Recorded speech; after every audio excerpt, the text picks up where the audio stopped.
दुर्लभ देह मिली यह अवसर, ऐसी करजू बात बने। सतगुर शरण पकड़ ले अब की, तो सब तेरे काज सरे। बहुत से साधकों ने सोहम के विषय में बहुत प्रश्न किए हैं कि सोहम की धुन कैसे सुनी जाती है, कैसे सोहम की भक्ति की जाती है, सोहम है क्या, सोहम के जाप से क्या लाभ है, सोहम की भक्ति की शुरुआत कहाँ से होती है, और भी कई प्रश्न साधकों ने पूछे हैं। तो आज इसी पे चर्चा कर लेते हैं। देखो, ये जो देह हमें मिली है, ये बड़े अवसर के बाद मिली है। अभी ऐसे ही ना चली जाए। भाई तो सतगुरु की शरण पकड़ ली है हमने, तो सतगुरु ही हमारे सारे काम बनाएंगे। हमें तो सिर्फ सतगुरु ने जो समझाया है उस पर अमल करना है। देखो, सोहम की भक्ति का रहस्य कोई पूरा गुरु ही जानता है। सभी संत महात्मा इस विषय में नहीं जानते। इसे बारीकी से समझो। यदि कोई तुमसे कहे कि वह परमात्मा है और तुम भी परमात्मा हो सकते हो, तो तुम सोहम का जाप करो या सोहम की भक्ति करो, कह तो वो ठीक रहा है, लेकिन क्या वो स्वयं ये अनुभव करता है कि वह परमात्मा है? क्योंकि सोहम की जो संपूर्ण जानकारी है वो तो वही व्यक्ति बता सकता है जो स्वयं सोहम के साथ अभेद हो चुका है, एक हो चुका है। जिस जीवात्मा को यह अनुभव होता है कि वह परमात्मा ही है, उसकी आत्मा ही परमात्मा है, यानी कि वो स्वयं सोहम है। इसे और सरलता से समझो। हमें वक़्त के पूरे गुरु ने नाम दान दिया। उन नामों में सोहम का जाप भी बतलाया गया है। और यदि हम उस नाम को जपते हैं लेकिन हमें ये अनुभूति नहीं होती ये सोहम ही मैं हूँ, सो माने वो, हम माने हम, वो जो है वो हम है, ये कहने से नहीं भाई, ये अनुभव का विषय है। इसे ऐसे समझो जैसे हम सोहम का जाप कर रहे हैं और उसे जपते रहें, अच्छी बात है, सोहम का जाप किया जाता है। लेकिन दरअसल में सच्चाई ये है कि सोहम को प्रकट किया जाता है। सोहम पहले से ही हमारे अंदर मौजूद है, हमारी आत्मा ही सोहम है, और ये प्रकट होता है शब्द धुन के रूप में। अब कहा जाए तो धुन का अभ्यास ही वास्तव में सोहम का जाप है या सोहम की भक्ति है। इसे ऐसे समझो जैसे गुरु ने नाम दिया, नामों में सोहम का जाप भी है। अन्य नामों की तरह ही हम सोहम को जपते चले जा रहे हैं, लेकिन हमें अनुभव नहीं हो रहा है कि ये सोहम कितना बड़ा है, इसके अंदर कितने तत्व छुपे हुए हैं, ये हमें कैसे इस 84 से छुड़ा सकता है। जैसे हम नाम जपते हैं सोहम का, उसके बाद हमें सोहम को अपने अंदर प्रकट करना है। उसके लिए हमें भजन करने की जरूरत है। हमें अपने अंदर सोहम को प्रकट करना है तो हमें भजन करना ही होगा। कहते हैं कि हम हर वक्त भक्ति करते हैं, हम 24 घंटे भक्ति करते हैं, लेकिन धुन का अभ्यास नहीं करते। ज्ञान ध्यान धुन जानिए, अखट कहावे सोई, जो कथी नहीं जा सकती।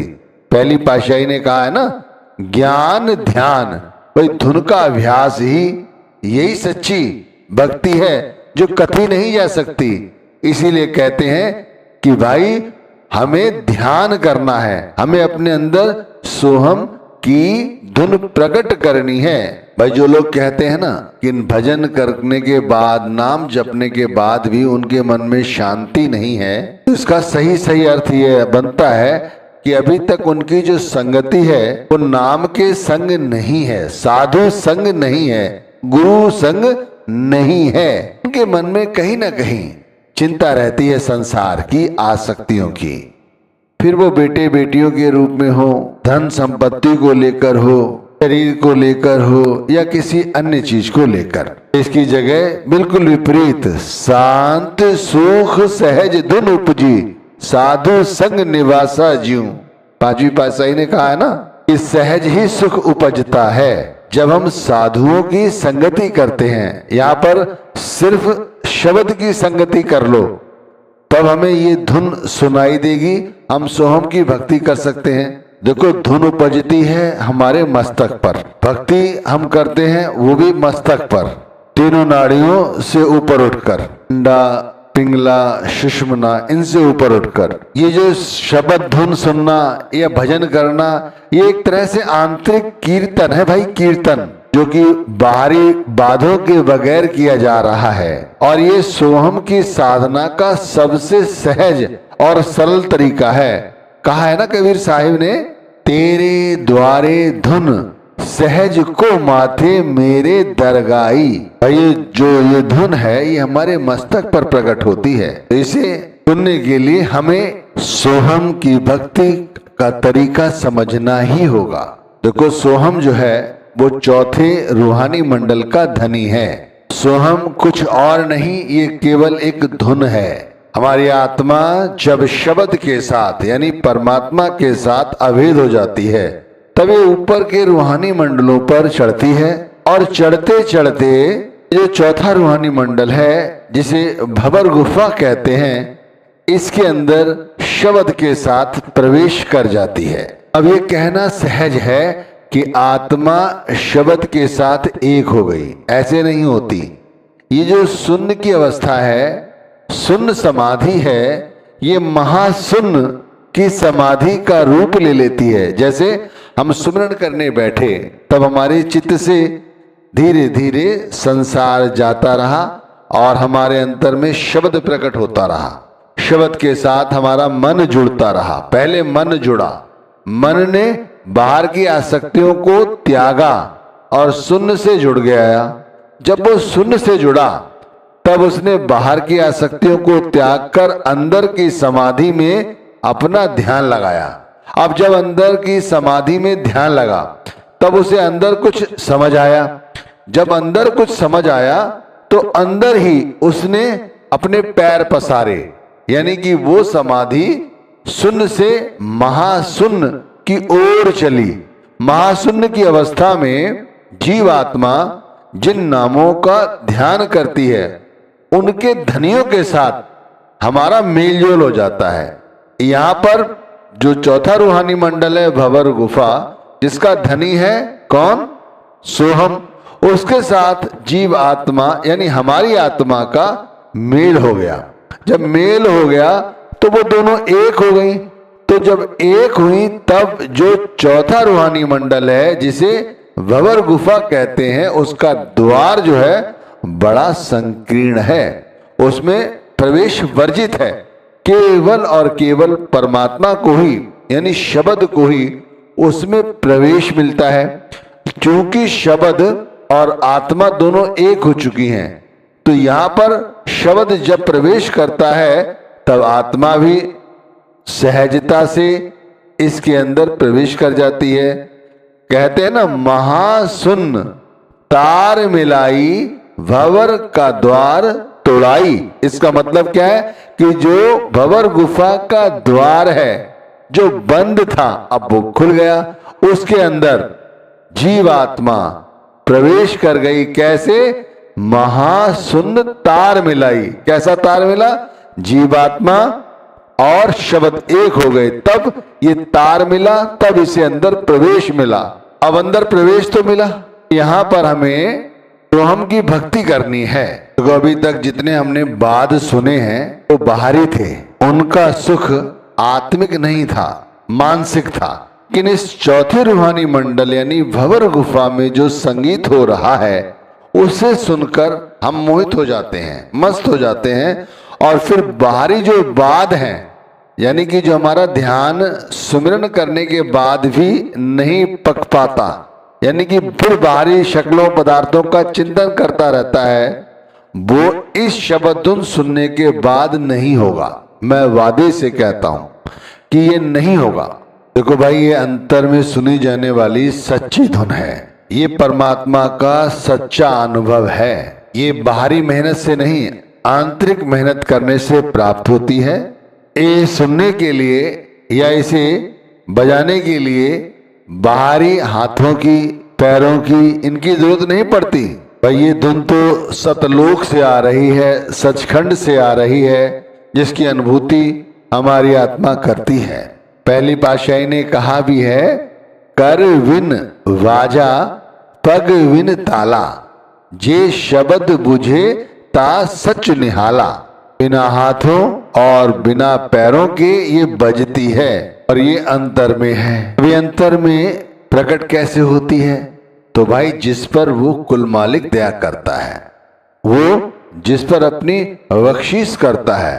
भक्ति चतुराई से, बुद्धि से, विवेक से, इस तरह की भावनाओं से नहीं सुनी जाती, ना ये भक्ति इस तरह से की जाती है। तीसरी पातशाही ने कहा भी है, जिसनो देई सोई जन पावे, होर क्या को करे चतुराई। मालिक चाहता है तभी उन्होंने हमें गुरु से मिलाया और गुरु ने हमें नाम दिया। उन्हीं नामों में ये पवित्र नाम है और इस नाम के साथ हमें यदि सही तरह से जुड़ना है तो हमें इसकी बारीकियों को समझना होगा। यदि हम अपने अंदर सोहम को प्रकट कर लें, यानी उस शब्द धुन को प्रकट कर लें, तो फिर हमारे लिए शेष कुछ रह नहीं जाता। इसे सहजता से समझो भाई। यदि हम अपने अंदर ये प्रकट कर लेते हैं कि हम ही परमात्मा हैं, यानी हमारी जो आत्मा है, जो हम सुनते हैं सत्संगों में कि वो परमात्मा का अंश है, तो क्यों ना हम अपनी आत्मा को ये प्रकट कराएं कि सोहम वो स्वयं है और सोहम के साथ वो अभेद हो जाए, और अभेद होने पर शून्य से महाशून्य की ओर पहुंचे। तब वो एक रूप इख्तियार कर लेती है शब्द के साथ, और शब्द को प्रवेश मिलता है भंवर गुफा में।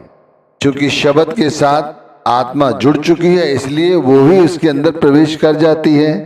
फिर वहां पर जो बाद बजते हैं वो हमें सुनाई देते हैं।